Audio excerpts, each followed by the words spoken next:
It's HBR, All Things Considered, and I'm Dave Lawrence. Thrilled to have you here with us as we welcome a huge guest for his first time. After a half century of visiting with his legendary band, whose songs are staples of classic rock radio, he's going to do his first ever Hawaii solo shows. The Blue Note Hawaii, May 17th, 18th, and 19th. The voice and guitar of ZZ Top, Billy Gibbons. Go get yourself some cheap sunglasses.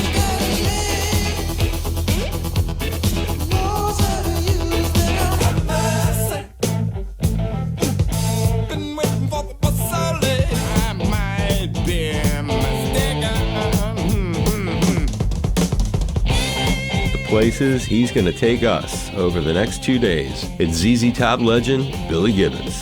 Hey, now, Gibbons here. Hey, what's up, Billy? Dave Lawrence. Yeah, man. A huge honor to welcome you. Thank you so much for taking time for us, Billy. Oh, yeah, it is. Good to talk to you, kind sir. We're getting excited about coming over to Blue Note. And I'm guessing a lot of people are also excited here, but they're also super curious because, as you know, you've been mostly associated with ZZ Top for half a century plus, and some more recent solo efforts since 2015. But for most folks, they're probably curious what's going to happen at these shows in terms of the music you're going to be playing, the band who's going to be joining you. Well, bring your dancing shoes. The earplugs are optional. We're going to just turn it up and make some loud noise. It's a famous room.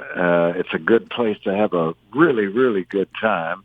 I borrowed the Hammond B3 keyboardist, Mr. Mike Flanagan. Oh, wow. He's joining us from Jimmy Vaughn's outfit, and who's banging the big backbeat, Kenny Aronoff. Oh, so it's going to be an interesting collision of like-minded individuals there. And do you do a set list, or is it more like the Grateful Dead or Fish, kind of just winging it? How will it be for those 3 nights? A little of both. There's some obvious call-outs, and this makes another round where we can pull from previous exchanges and then let it fly as we will as we go along. It's going to be a little of everything. Was it to honor your dad, Frederick, or Freddie, as he's known to many people, that made you break out the F in Billy F. Gibbons, which seems a bit more intentional in the mix of usage these days? Oh, yeah. The F does offer a bit of a tribute to my dad, Freddie. Someone else said, well, we've heard the F stands for something else. And I said, well, we're going to let that stand. It's a good way to get into some of your history. Again, the voice and guitar of ZZ Top, Billy Gibbons, ahead of his first ever solo Hawaii shows, May 17th through the 19th at the Blue Note. And we need to give some serious aloha and mahalo to your parents for their influence on you, it seems, at a very early age.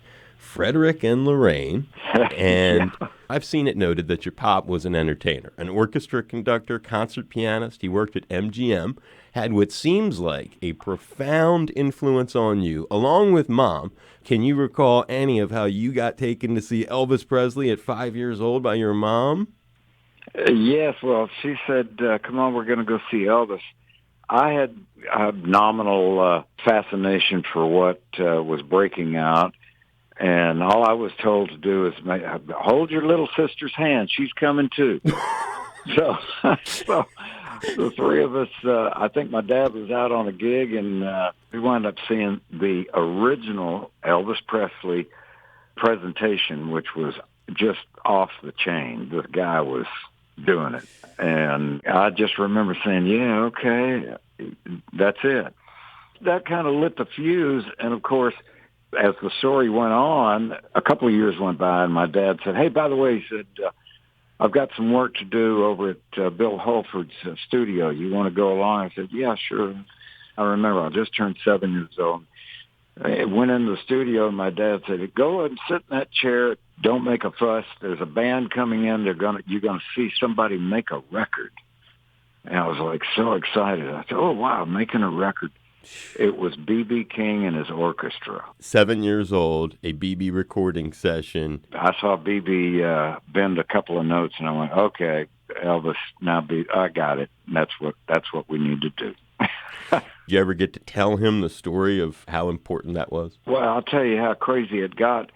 B.B. was turning 80 years old, there was a project to celebrate BB turning 80. Right. I got a phone call with an invitation to participate, and I said, "Oh, gee, what an honor that would be."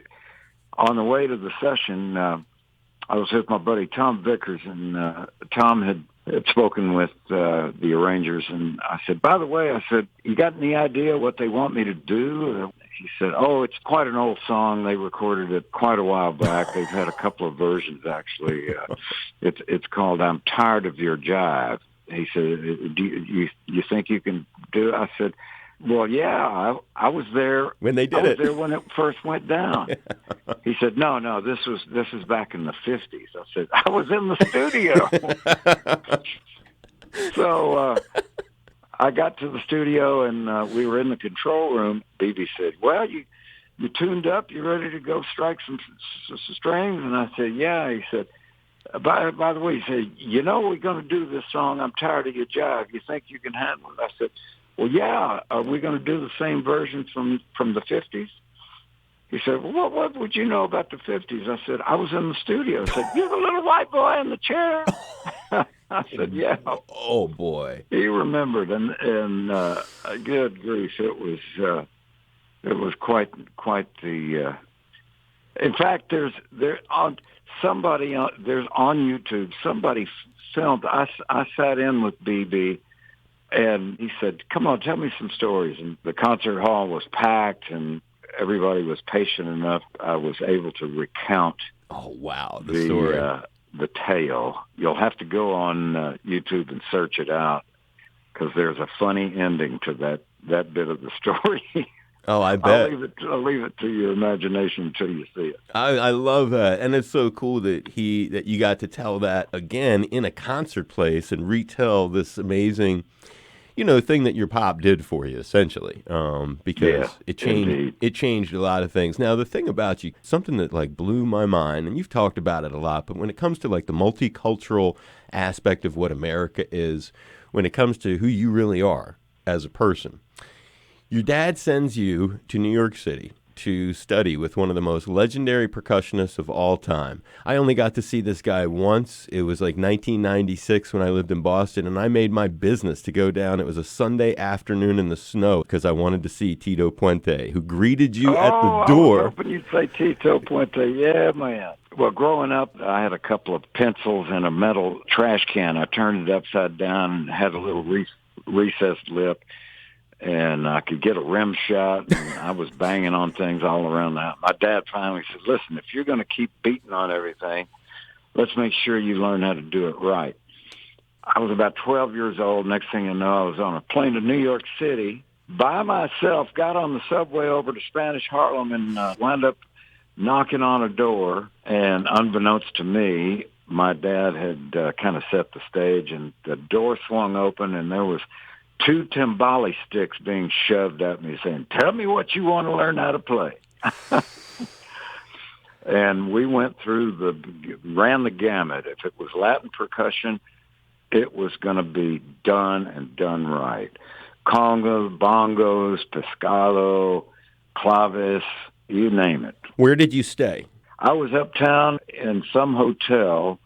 My dad had quite a number of friends, and my Uncle Bill, who lived in Manhattan, he was making sure that everything was in order, and he made sure I didn't miss the subway. And he said, "Come on."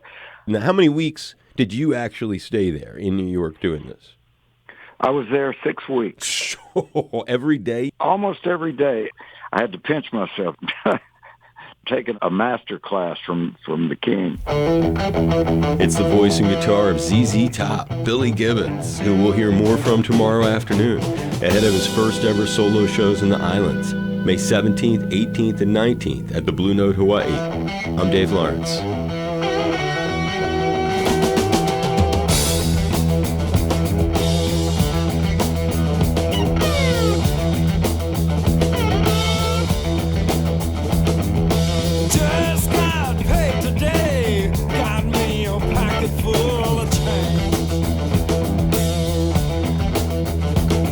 Said I just got paid today, got me a pocket full of